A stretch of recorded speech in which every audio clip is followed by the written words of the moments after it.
And here we are on a lovely autumn morning, ready for the Qantas QF10 London to Perth direct flight, one of the longest flights on the planet. The departure time means a laid-back morning at business class check-in as it opens at 10 a.m, then straight to the Qantas London Lounge. The lounge is already serving brunch from 10 a.m. with a good buffet spread upstairs, plus a sit-down restaurant downstairs.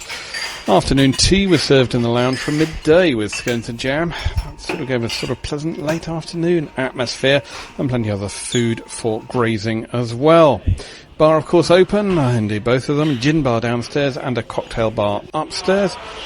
Boarding, meanwhile, began on time at 1 o'clock. There's the first sight of the Boeing 787 Dreamliner that's going all the way to Australia. Its name is Waltzing Matilda. No queue at the gate. It really was a walk straight on board, and I settled into my window seat, which was to be my home for the next 18 hours. The Boeing 787 Qantas business seat is really rather good. Every seat has got aisle access, and if you're in the middle seat, so the retractable privacy screen. Before takeoff, the crew came round with menus for the first half of the voyage. Starters included fennel soup, Spanish dumplings or chicken salad. Main courses are pork cutlet and spuds, aubergine parmigiana, cod or lamb. And to finish, yep, already spotted it, we've got Eat and Mess on there. Now each seat has got a large TV screen and plenty of films to watch. The TV itself is touch screen, but you can also access it with a remote in the handset. Plenty of content on there, although some of it's a bit dated. The crew came out and handed out pyjamas with a classic kangaroo logo.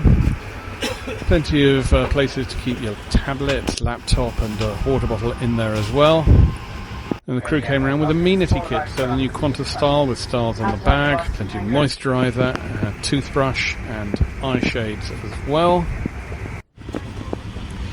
If you need to charge your laptop, there's a USB and a mains power socket just right by the seat, and business class comes with noise-reducing headsets. They hang on a hook in the shelf. The seat itself lies flat, although most passengers seem to keep them in a Z formation during the flight. There's a handy guide on screen to working your seat. All the films on board are displayed as you scroll across the screen, although many of them seem to be either second-rate or quite old. Quite a lot of B-list films that are in there. There are some box sets, but there's not a lot from the UK. And indeed, some of the box sets in there, I mean, we're talking about content that in some cases is 20 or 30 years old. Yeah, I haven't seen quite a few of these films in a while. Not sure I especially wanted to either.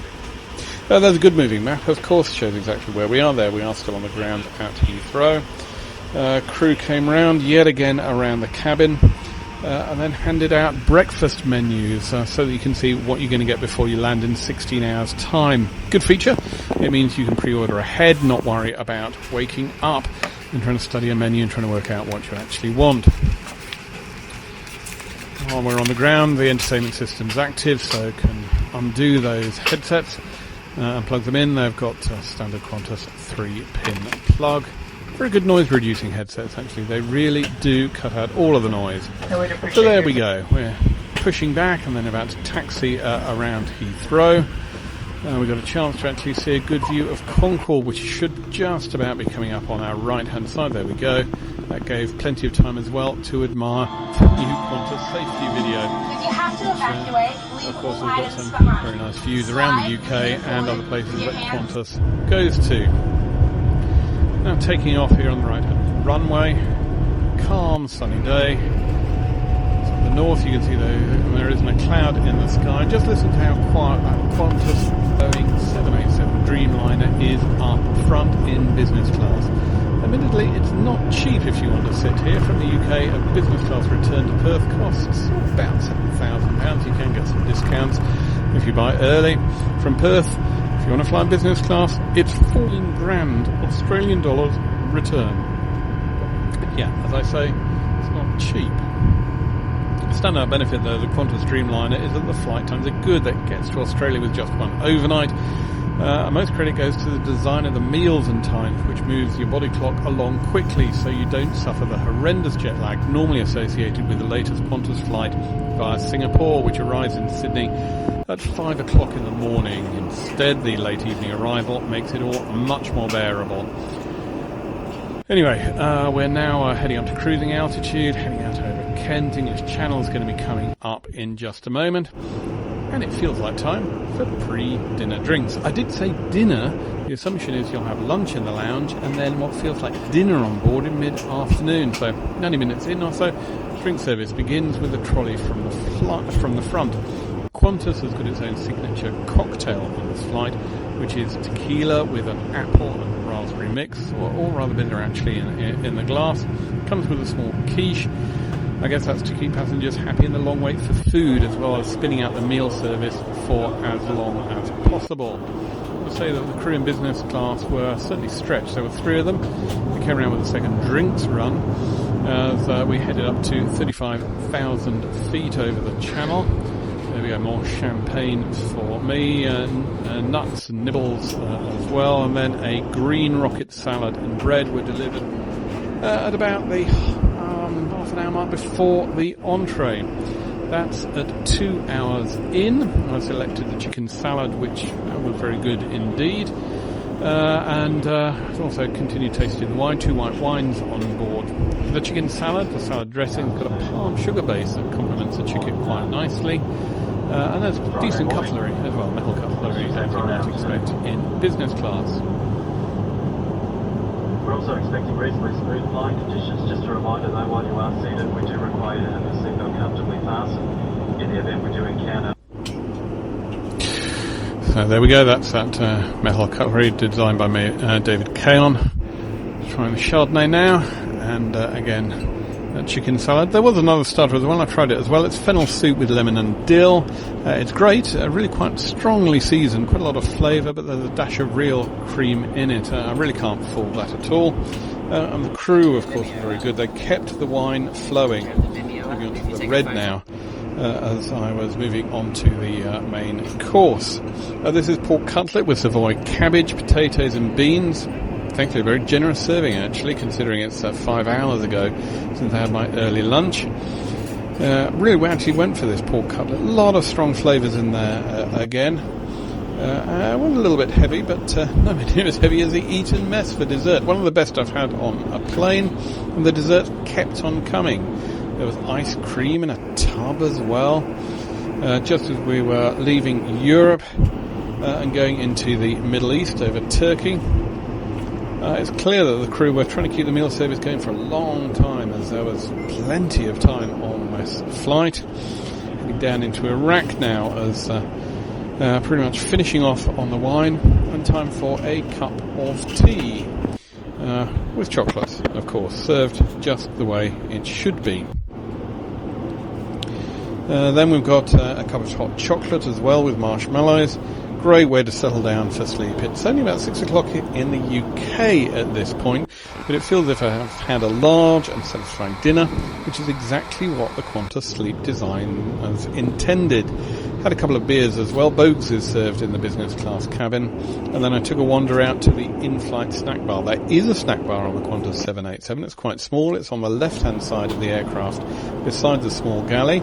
It's got wine, but no beer, plus chocolates, biscuits, chips and dips. Or you can order hot meals at any time on board the flight. Here are the beef croquettes with mint yogurt. Heading way past the Gulf now, actually about to head out into the Indian Ocean. It took about half an hour to heat up the croquettes, so the crew were offering more wine while I was waiting. There is another snack on offer, actually.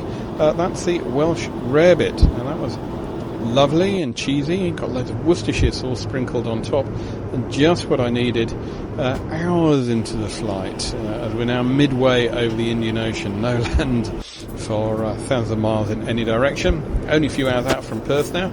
Time for breakfast. Yet more eating, all arrives in one go, with pastry, croissant, muesli and fruit. Windows controlled by the crew. They open them all up at this stage as it's quite light outside. was feeling quite refreshed actually looking outside the windows. Higher air pressure of the 787 makes it feel like a much lower altitude, which helps a lot, as indeed does the higher humidity in the cabin, so my skin felt less dried out. Next, half hour wait before egg and salmon breakfast arrives. Seems a little bit odd for breakfast, but we're going to be landing in Perth after lunchtime, so again, a meal like this is designed to move your body clock on forward as much as it possibly can do. Indeed, the design of the meals and times seems to just change your body clock so quickly, so I just didn't suffer the horrendous jet lag normally I'd associated with the double overnight with the Qantas flight via Singapore. And of course, landing lunchtime makes it feel great. It's nice and sunny, as you can see outside the window, so no wonder Qantas selling out the business class cabin on the 787 direct to Perth. Alas, the Qantas 787 isn't fitted with Wi-Fi, so it's probably the longest I've been off the net in a decade. Really good flight and good views as well as we head into Perth. That's Rottnest Island on the right-hand side. And I was arriving into Perth really feeling sort of alive and fresh and alert, despite it being such a long flight. Looks like we're coming into land pretty much exactly on time. In the last 10 minutes of the flight, the crew gave some pretty complex instructions for those continuing on the QF10 to Melbourne, because of course this flight carries on for another 5 hours into Melbourne, or many people also transferred onto a domestic flight to Sydney. And there we are, on the ground again. Flight time in the end was only about 16 and a half hours, not the 18 hours that we expected. We had a strong tailwind that helped. If you're continuing on a Qantas or Jetstar domestic flight, please clear immigration, collect your bags, clear customs and make your way to...